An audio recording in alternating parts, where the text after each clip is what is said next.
मैं आपसे कहूँ कि आप खुद को कितना जानते हो, तो आपका जवाब क्या होगा? क्या आप खुद को अच्छे से जानते हैं? सेल्फ अवेयरनेस, जिसको लेकर कुछ लोग काफ़ी सीरियस रहते हैं, क्योंकि वे जानते हैं इससे क्या किया जा सकता है। आप दूसरों को तब तक नहीं समझ सकते हैं जब तक कि आप खुद को नहीं समझ लेते हैं। अपनी लिमिट और ताकत, इन सब के बारे में हम तब तक नहीं जान सकते हैं जब तक कि हम खुद को न समझ लें। सेल्फ अवेयरनेस को लेकर सबसे बड़ा प्रोग्राम होता है मेडिटेशन और सबकॉन्शियस माइंड की प्रोग्रामिंग। ये दोनों ही सेल्फ अवेयरनेस को बढ़ाने के लिए सबसे ज्यादा किए जाने वाले अभ्यास है। इसे कॉन्शियसनेस के नाम से भी जाना जाता है। इसका सीधा सा मतलब है कि आपके आसपास क्या हो रहा है, इसे आप कितना समझ पा रहे हैं। जितना ज्यादा हम कॉन्शियस होते हैं, उतना ही आसपास को लेकर अवेयर रहते हैं। अगर आप ऐसा नहीं कर पा रहे हैं, मतलब आप अभी अनकॉन्शियस हैं। आइए जानते हैं ये हमारे लिए कितना महत्वपूर्ण है और ऐसी कुछ एक्टिविटी क्या है जिनके जरिए हम सेल्फ अवेयरनेस को ज्यादा से ज्यादा इम्प्रूव कर सकते हैं। हम अपने आसपास हो रही घटनाओं को कितना बारीकी से समझ पा रहे हैं, इसे अवेयरनेस कहते हैं। अगर बात बाहर की ना करते हुए खुद की करें तो पाएंगे कि हम अपने आप को बहुत कम जानते हैं।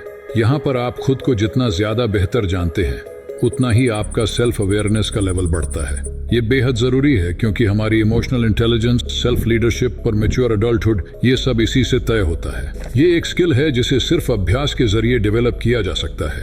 अगर आप माइंडफुलनेस मेडिटेशन का अभ्यास करते हैं तो इसे आसानी से अपने अंदर डेवलप कर सकते हैं। ऐसी कोई भी एक्टिविटी जो आपको प्रेजेंट मोमेंट में रखती है, वो आपके सेल्फ अवेयरनेस को बढ़ाती है। सेल्फ अवेयरनेस को डेवलप करने के 4 बेसिक स्टेज है, जो है unconscious incompetence, conscious incompetence, conscious competence और अनकॉन्शियस कॉम्पिटेंस। बिना किसी सेल्फ अवेयरनेस के आगे बढ़ना बिल्कुल वैसा ही है जैसे कि बगैर मंजिल के यात्रा करना, एक ऐसी अंतहीन यात्रा जिसमें आपको पता ही नहीं कि आपको कहाँ जाना है।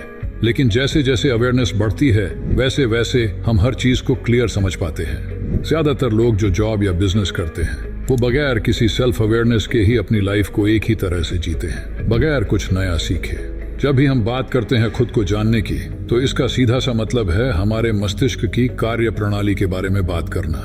हमारा मस्तिष्क 3 हिस्सों में बंटा हुआ है।